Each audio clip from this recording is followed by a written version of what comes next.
Kita lanjutkan ke pertanyaan berikutnya. Ustadz, kira-kira amalan apa yang kalau kita lakuin itu mudah tapi pahalanya besar? Nah, ini juga bisa jadi booster buat teman-teman yang merasa baru hijrah, baru taubat. Ustadz, kita kalau mau sholat itu belum pro gitu ya. Kita kayak mau sholat ngeblank, di dalam sholat baca apa, atau kayak udah tahu bacaan sholat tapi ayatnya baru hafal beberapa ayat, Al-Ikhlas, An-Nas, cuman segitu doang. Kira-kira ada nggak Ustadz amalan yang nggak terlalu rumit tapi kita pahalanya gede, amalannya ringan tapi menang banyak gitu? Apa kira-kira? Salah satunya adalah zikir. Ini amalan ringan banget teman-teman. Kalau pengen menang banyak dalam ibadah Ramadan tanpa harus bersusah payah, selain melakukan yang wajib, coba tambahin deh yang sunnah tapi yang ringan. Kalau yang wajib kan udah jelas ya, puasa, sholat 5 waktu, membayar zakat. Tetapi ada yang sunnah, yang gak wajib, cuman kita kayak gak sama dengan orang-orang yang udah pro banget. Dia mungkin tilawah sehari 1 juz, dia mungkin kayak tahajudnya tuh sepertiga malam full. Ada yang dalam tahajud bacanya juga beberapa juz Al-Quran. Ada yang sedekahnya sekian juta. Kita nih masih amatiran, sedekahnya sedikit, kemudian tahajudnya juga ngambilnya taraweh doang, habis isya gak kuat bangun malam. Udah gitu tilawahnya juga pas-pasan, paling sehari selembar. Ada gak amalan sunnah yang ringan tapi kita bisa dapat pahala besar? Salah satunya adalah zikir tadi. Zikir apa yang paling istimewa, ringan tapi pahalanya besar? Salah satu di antara zikir yang ringan tapi pahalanya besar adalah kata Nabi, kalimatan khafifatan alal lisan, saqilatan fil mizan, habibatan ilar rahman. Ada 2 kalimat yang ringan banget diucapin dengan lisan, ringan banget. Tapi saqilatan fil mizan, nanti di akhirat dia itu berat banget di timbangan kebaikan kita. Karena semua orang nanti punya timbangan baik dan buruknya, punya catatan baik dan buruknya.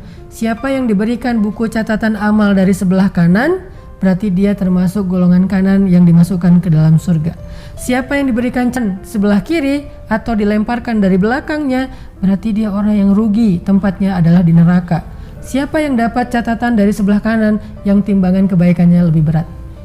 Masalahnya, kalau pengen dapat timbangan yang berat, apa aja harus kita lakuin yang berat-berat? Ternyata enggak. Untuk dapetin timbangan yang berat itu kita enggak harus lakuin yang berat-berat terus. Kita bisa melakukan yang ringan, tapi bisa berat timbangan. Itulah Islam, itulah maha pemurahnya Allah.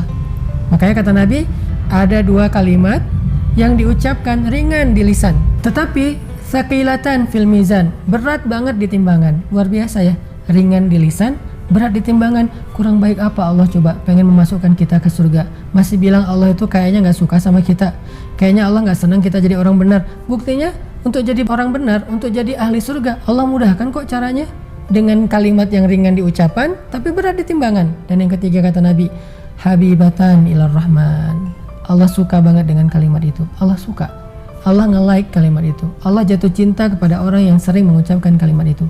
Apa kalimatnya? Subhanallahi wa bihamdih, subhanallahil azim. Sekarang saya mengucapin itu untuk ngasih contoh aja ke teman-teman, udah berat timbangannya. Nih saya ucapin nih, subhanallahi wa bihamdih, subhanallahil azim. Masya Allah, timbangan saya udah Allah beratkan. Terus kalau gitu cukup sekali dong seumur hidup kita baca kalimat itu supaya timbangan kita berat kepada kebaikan? Enggak. Kenapa? Karena hari ini saya ucapin subhanallahi wa bihamdih, subhanallahil azim, timbangan kebaikan saya udah berat.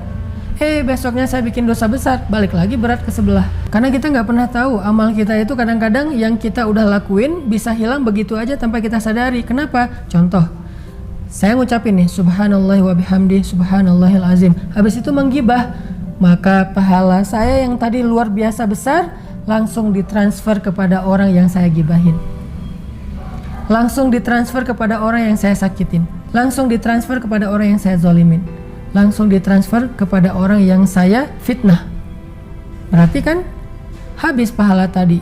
Makanya gak cukup sekali, terus harus diulang. Karena kita gak pernah tahu, di antara banyak kalimat baik yang udah kita ucapin, siapa tahu sebagian besarnya udah habis karena dosa lisan kita sendiri, karena dosa mata kita sendiri, karena dosa telinga kita sendiri, karena dosa tangan kita sendiri, karena dosa hati kita sendiri, karena dosa pikiran kita sendiri.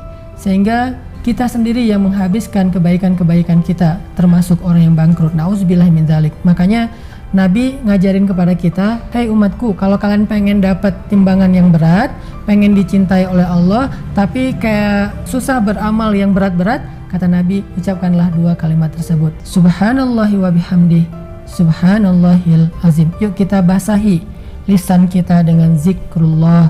Kita berdoa, Allahumma ja'alna, Allahumma rzuqna lisanan dzakira. Ya Allah, anugerahkan kepada kami lisan yang selalu basah dengan namamu. Bukan hanya zikir ini, termasuk juga zikir-zikir yang lainnya. Pertanyaan